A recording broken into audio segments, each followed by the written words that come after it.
But the Quran goes even further than this. It produces an intellectual challenge for the whole of mankind. The Quran says, وَإِن كُنْتُمْ فِي رَيْبٍ مِّمَّا نَزَلْنَا عَلَىٰ عَبْدِنَا فَأْتُوا بِسُورَةٍ مِّن مِّثْلِهِ وَادْعُوا شُهَدَاءَكُم مِّن دُونِ اللَّهِ إِن كُنتُمْ صَادِقِينَ.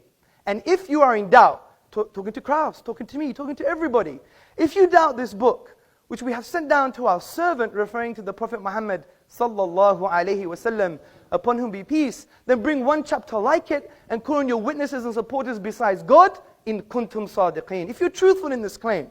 Now this verse is a basis for an array of arguments in the Quranic discourse, and we don't have time to talk about all the arguments. Historical argument, sociological argument, and a whole array of intellectual responses.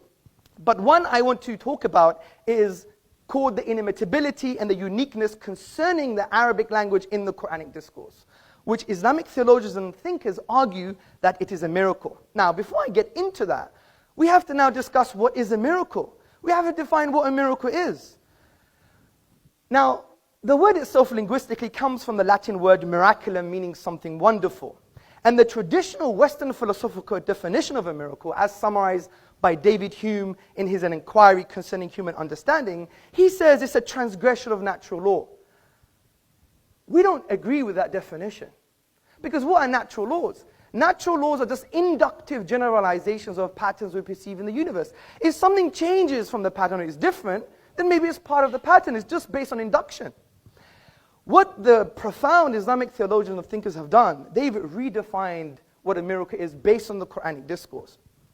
And they have said that a miracle is an event that lies outside the productive capacity of nature, which means when you go to the nature of the event, you exhaust all possible naturalistic explanations.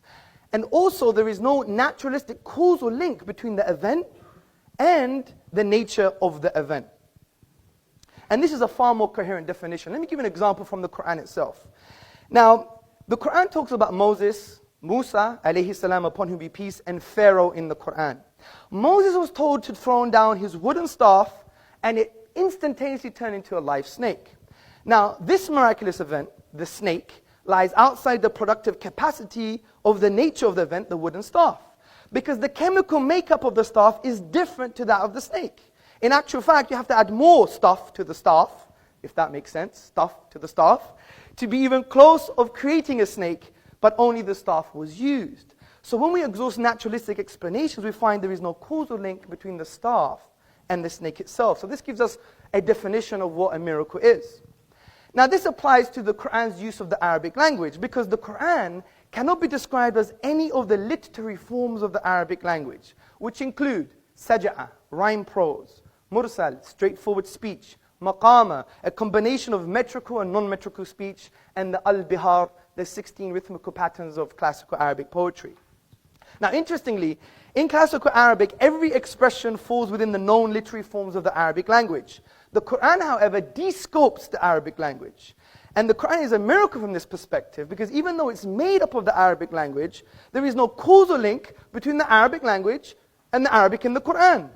This is because when we exhaust the 28 letters, the finite grammatical rules, and the finite words, we exhaust them, we cannot produce the unique literary form of the Quranic discourse. And interestingly, from a historical and literary perspective, when attempts have been made to produce the like of the literary form of the Quranic discourse, they have all failed. As the academic Foster Fitzgerald Arbuthnot, a notable British Orientalist, states, and that those several attempts have been made to produce a work equal to it as far as elegant writing is concerned, none have yet succeeded. In this light, brothers, sisters, and friends, what we've just discussed can develop into a deductive argument. And listen very carefully. Number one, a miracle is an event that lies outside the productive capacity of nature.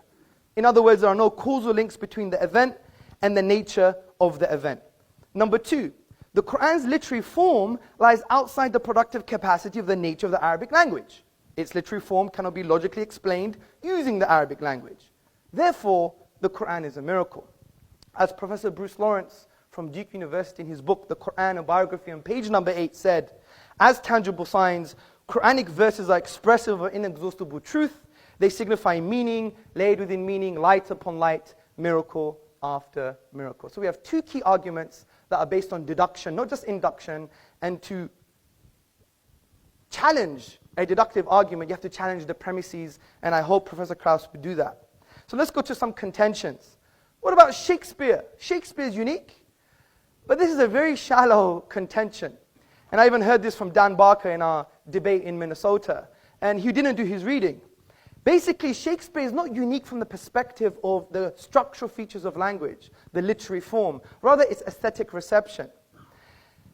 The kind of argument we're talking about the structural features of the Arabic language. And if you look at Shakespeare, he used the iambic pentameter, the trochaic verse, the blank verse.